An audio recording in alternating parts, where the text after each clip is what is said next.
Hello कहानी के दीवानों, मैं लौट आया हूँ it's okay to not be okay के एपिसोड नंबर 6 के साथ में। और हमेशा की तरह सेम, जिन लोगों ने इसके पुराने लेकिन मस्त 5 एपिसोड अभी तक नहीं देखे हैं, मैं नीचे डिस्क्रिप्शन में लिंक दे रहा हूँ, आप वहाँ से देख लीजिएगा और चैनल पे भी वो वीडियो अवेलेबल है। इसी के साथ अब हम शुरू करते हैं एपिसोड नंबर 6। स्वागत है आपका हमारे चैनल एक्सप्लेनर जिमी पर। अब तक हमने देखा लास्ट एपिसोड में गैंगजी ने कंफर्म किया इस बात को कि बचपन में जो मुनियुंग ने जिस बच्चे को बचाया था वो गैंगजी ही था। और ये कंफर्म करने के बाद में गैंगजी पहुंचता है मुनियुंग के श्रापित महल में, जहाँ पे कि सैंगजी सो रहा होता है और गैंगजी उसे जगाता नहीं है। बस इसी तरह से वो मिलने के लिए आता है मुनियुंग से। तो गैंगजी मुनियुंग के पास पहुंचता है, जहाँ पे कि इस बार सवाल होता है मुनियुंग का कि तुम कब से जानते थे इस बात को। जहाँ गैंगजी बोलता है मैं ये तभी से जानता था जब मैंने पहली बार तुम्हारी आंखों में देखा था। तो मुनियुंग बोलती है तो आज तक मजे ले रहे थे। जहाँ पे कि गैंगजी बोलता है ऐसा नहीं है, मैं नहीं चाहता था कि तुम्हें ये रिवील हो और ये पता चले। जहाँ पे कि मुनियुंग बोलती है ऐसा क्यों। जहाँ पे कि गैंगजी बोलता है क्योंकि मैं बचपन में तुम्हें छोड़ के भाग गया था और आज तक भागते ही आ रहा हूँ, तो मैं नहीं चाहता था तुम दोबारा से लाइफ में वापस आओ। बस इन्हीं बातों के बीच में अब गैंगजी बोलता है मैं आज भी ये सच्चाई नहीं बताता, इसलिए बता रहा हूँ ताकि अब तुम हमें परेशान करना बंद करो। बस इसी के साथ में गैंगजी यहाँ से जाने लगता है। जहाँ मुनियुंग बोलती है रुक जाओ, हम साथ में रह सकते हैं, लेकिन गैंगजी बोलता है ऐसा नहीं हो सकता। और गैंगजी जब जा रहा होता है तो मुनियुंग बोलती है रुक जाओ, मैंने तुम्हारी जान बचाई है। लेकिन गैंगजी बोलता है तुमने मेरी वो फालतू की जान बचाई थी, इसीलिए मैं आज तक ऐसी फालतू जिंदगी जी रहा हूँ। बस इसी के साथ गैंगजी फिर जाने लगता है और यहाँ पे मुनियुंग जब उसके पीछे जाती है तो गिरने वाली होती है, जहाँ गैंगजी उसे बचाता है। इसी के साथ में अब वहाँ पे आता है सैंगजी और सैंगजी को देखने के बाद गैंगजी उसका नाम लेके बोलता है सैंगजी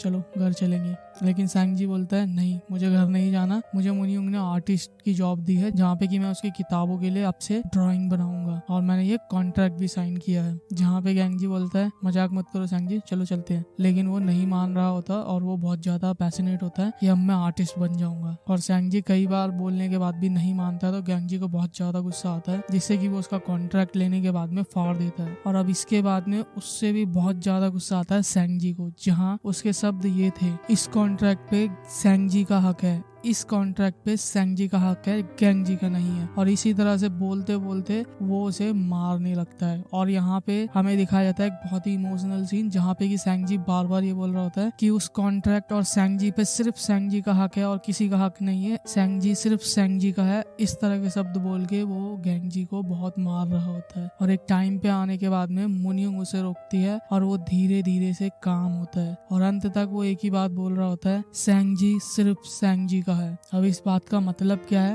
वो भी हम जानेंगे। फिलहाल मुनियुंग उसे वहाँ से काम करने के बाद जाने के लिए बोलती है घर के अंदर, जहाँ पे कि वो थोड़ा सा काम होता है और घर के अंदर जाता है, लेकिन तब भी वो गुस्से में होता है। अब मुनियुंग हाथ बढ़ाती है गैंगजी की तरफ, लेकिन गैंगजी खुद उठता है बड़ी मुश्किल से। और जब गैंगजी उठ जाता है तो मुनियुंग उसे एक सवाल करती है जिस तरह से तुम्हें बचपन में सैंगजी को छोड़ने का मौका मिला था लेकिन तुमने नहीं छोड़ा था, आज सैंगजी ने खुद ने तुम्हें दोबारा मौका दिया है, क्या उसे छोड़ोगे। लेकिन गैंगजी उसके सवाल का जवाब नहीं देता और वहां से जाने लगता है। इसी के साथ में हमें गैंगजी का एक फ्लैशबैक दिखाया जाता है, जहाँ पे कि उसकी मॉम उसे मार रही होती है इसलिए क्योंकि उसने सैंगजी को प्रोटेक्ट नहीं किया था और उसने जो मार्शल आर्ट सिखाई थी वो सैंगजी को बचाने के लिए ही सिखाई थी। लेकिन गैंगजी ने उस दिन एक अचीवमेंट ली थी जिसको बताना चाहता था वो अपनी मॉम को, लेकिन उसकी मॉम ने उसे उल्टा मार दिया क्योंकि उसने सैंगजी को पिटने से नहीं बचाया। अब गैंगजी अपने बचपन में सैंगजी की वजह से इतना परेशान हो चुका होता है कि वो अपनी मॉम से दो बड़ी बातें बोलता है। पहली,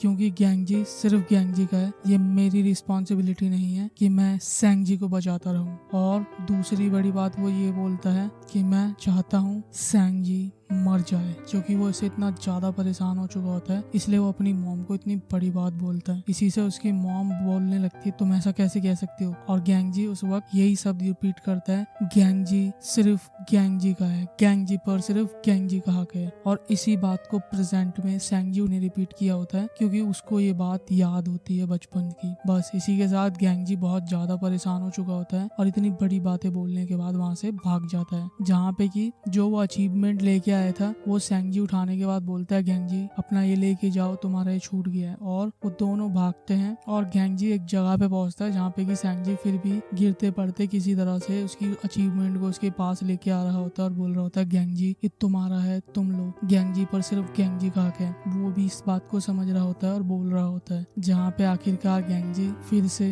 पिघल जाता है और अपने भाई को बोलता है ठीक है, और अपने भाई को इमोशनली देखने के बाद में गिले शिकवे मिटा के वहाँ पे खेलने लगते हैं दोनों। और वो दोनों बहुत ज्यादा खेल रहे होते हैं और इसी के साथ में एक लड़की उन्हें देख रही होती है जो कि होती है मुनयोंग। और इसी तरह से ये दोनों खेलते खेलते सेंगजी एक जगह पे जाता है जहाँ पे कि जो बर्फ होती है वो कच्ची होती है, और जब वो वहाँ जाता है तो वो बर्फ आखिरकार टूट जाती है। और वहाँ पे जब गेंगजी उसे देखता है तो वो भी सोच रहा होता है कि ये क्या हो गया, लेकिन उसके माइंड में कुछ बातें चल रही होती है जहाँ उसने कहा था परेशान होके सेंगजी तुम मर जाओ। और यही वो पल था जहाँ पे कि उसके पास चॉइस थी कि वो सेंगजी को छोड़ के चला जाए और जीवन में छुटकारा पाए और अपनी जिंदगी खुद गेंगजी बन के जिए, किसी की रिस्पॉन्सिबिलिटी उसके ऊपर ना हो। और यही सोच के वो वहाँ से भागने लगता है कि सेंगजी तुम मरो यहाँ से, और भाग रहा होता है लेकिन जैसा कि हम जानते हैं वो एक समय पे जाने के बाद रुक जाता है और वापस आता है और पानी में कूदने के बाद अपने बड़े भाई सेंगजी को बचाता है वहाँ पे। और जब वो सेंगजी को बचा लेता है तो वो खुद बोल रहा होता है कि सेंगजी मुझे बचाओ, मैं भी डूब रहा हूँ। लेकिन सेंगजी गेंगजी को भागते हुए देख के उसके माइंड में ना जाने क्या होता है कि अब वो गेंगजी को नहीं बचाता और वो कुछ भी सोचे समझे बिना वहाँ से जा रहा होता है और चला जाता है। इसी के साथ में गेंगजी वहाँ डूबने लगता है तो एक लड़की जो कि मैंने बताया मुनयोंग थी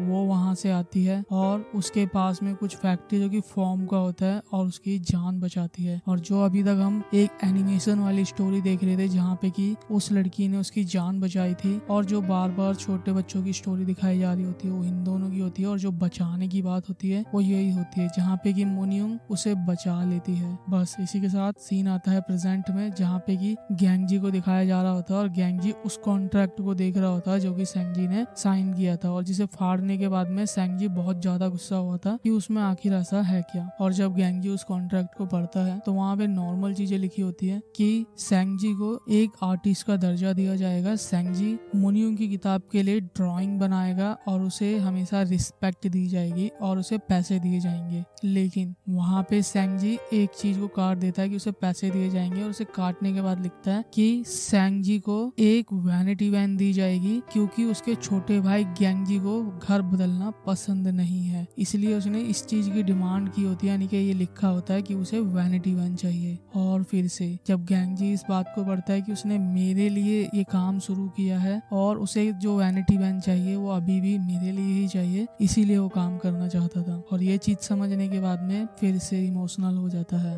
अब सेंगजी का सीन दिखाया जाता है जहाँ पे कि सेंगजी ये सारी हरकतें करने के बाद में काफी चिंता करने लगता है गेंगजी की कि वो क्या सोच रहा होगा। लेकिन मुनयोंग सेंगजी को समझाती है कि चिंता मत करो, वो तुम्हें छोड़ के कभी नहीं जाएगा। और वो तो हम भी समझ पाए जब उसने उस लेटर को पढ़ा तो वो कितना इमोशनल हुआ था, तो जाहिर सी बात है वो छोड़ के जाने वाला तो नहीं है। बस इसी के साथ में सेंगजी टेंशन में वहीं सो जाता है। अब सुबह का सीन दिखाया जाता है जहाँ पे कि गेंगजी से मिलने जूही की मॉम आती है, लेकिन जब वो मिलने आती है तभी देखती है उसका चेहरा लाल होता है, यानी कि उसका चोट लगी होती है। और ये देखने के बाद में उनके बीच में बात होती है जहाँ पे कि वो बताता है अपने भाई के बारे में। तो जो जूही की मॉम है वो उसे बताती है कि बच्चे मैं समझ पाई हूँ कि क्या चल रहा है, चिंता मत करो, जो सेंगजी है वो इंडिपेंडेंट होना चाहता है, यानी कि ये तो एक बहुत अच्छी बात है कि वो एक आर्टिस्ट बन रहा है और अपने पैरों पे खड़ा होना चाहता है, ये तुम्हारे लिए बहुत अच्छी बात है। और वो बोलती है चिंता मत करो, जल्दी ही सब सही हो जाएगा। और मैं तुम्हें एक बात बताना चाहती हूँ, मैं तो थैंक यू बोलती हूँ उसका जिसने कि उसे ये अपॉर्चुनिटी, ये अवसर दिया है कि वो अपने पैरों पे खड़ा हो सके। जहाँ गेंगजी भी ये सुनने के बाद में थोड़ा अच्छा महसूस करता है और अब गेंगजी ये समझ जाता है कि मुनयोंग ने कहीं ना कहीं सेंगजी की इंडिपेंडेंट होने में, यानी कि अपने पैरों पे खड़े होने में हेल्प ही की है, तो बस सारे गिले शिकवे वहाँ पे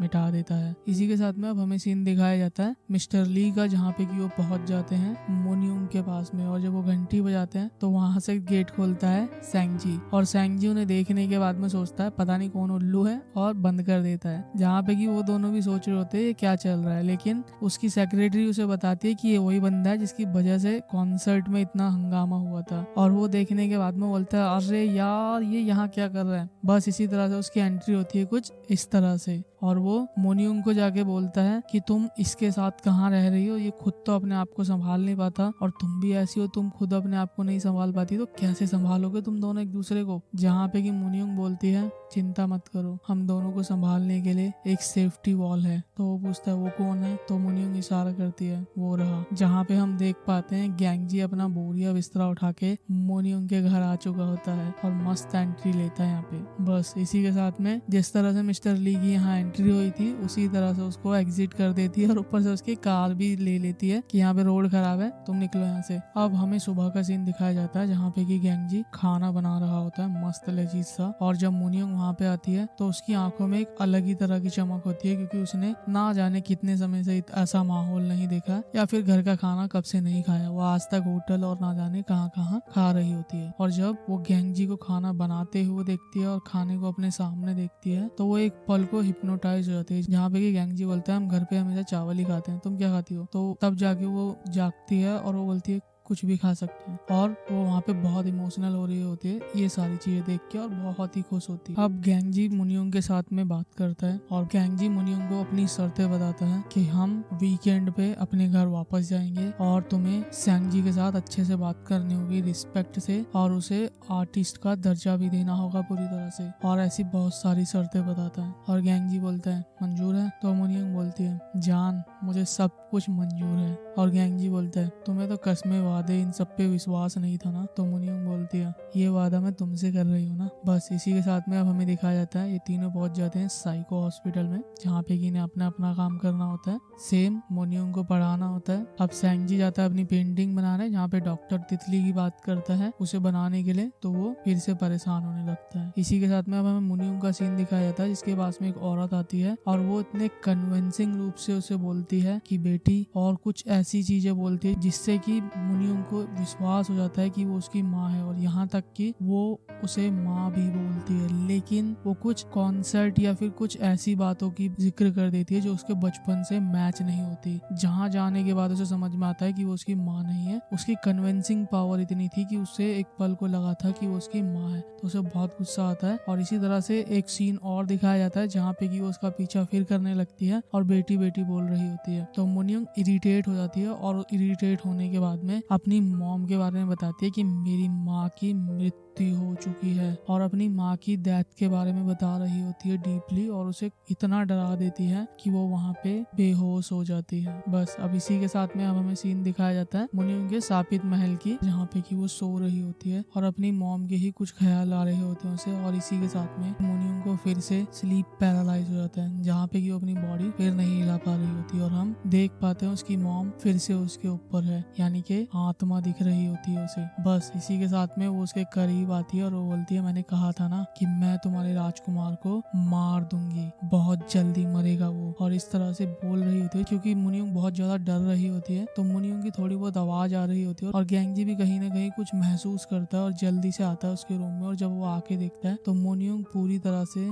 स्लीप पैरालाइज में होती है, यानी कि हिल ही नहीं पा रही होती है। तो गैंगजी जल्दी से उसके पास जाता है और उसे हिलाता है और उसे उठाता है, जहाँ पे कि मुनियुंग को होश आता है और मुनियुंग बहुत ज्यादा रोने लगती है और साथ में ही गैंगजी को ये कहती है तुम यहाँ से चले जाओ, तुम्हें वो मार देगी, तुम यहाँ से चले जाओ तो तुम्हें मार देगी। लेकिन वो उसकी टी शर्ट को अपने हाथ से खींच रही होती है, तो वो अपने शब्दों से कह रही होती है कि गैंगजी तुम यहाँ से चले जाओ वरना वो तुम्हें मार देगी, लेकिन उसकी टी शर्ट भी साथ में खींच रही होती है, जिससे कि हम ये समझ पाते हैं कि वो नहीं चाहती कि वो यहाँ से जाए, लेकिन क्योंकि उसको मारना चाहती है उसकी माँ, तो वो अपने शब्दों से कह रही होती है कि वो चला जाए, लेकिन वो नहीं चाहती कि वो जाए। गैंगजी भी इस बात को समझ लेता है और उसको अपने गले से लगाता है, जहाँ पे कि तब जाके वो शांत होती है और इसी तरह से एक सुकून भरी सांस लेती है। और इसी प्यारे मोमेंट के साथ में ये एपिसोड भी यहाँ पे हो जाता है खत्म। आज की एपिसोड में हमने गैंगजी के पास्ट के बारे में जाना और काफी कुछ जाना, जहाँ पे कि अब धीरे धीरे से पत्ते रिवील होना शुरू हो गए। अब हमें मुनियुंग की मॉम के बारे में भी जानने को मिलेगा धीरे धीरे, और भी ऐसी बहुत से सस्पेंस है जो अब धीरे धीरे पत्ते खुलना शुरू होंगे। और इसके लिए आपको क्या करना है, एक प्यारा सा कमेंट कि आपको नेक्स्ट एपिसोड कब तक चाहिए, और एक प्यारा सा लाइक। बाकी जिन लोगों ने अभी तक चैनल सब्सक्राइब नहीं किया है कर लीजिएगा, ताकि अगली बार जब भी नेक्स्ट एपिसोड आए आपको सबसे पहले नोटिफिकेशन मिल जाए। इसी के साथ मैं मिलता हूँ आपको अगली बार, तब तक के लिए ऑलवेज लव ना, बाय।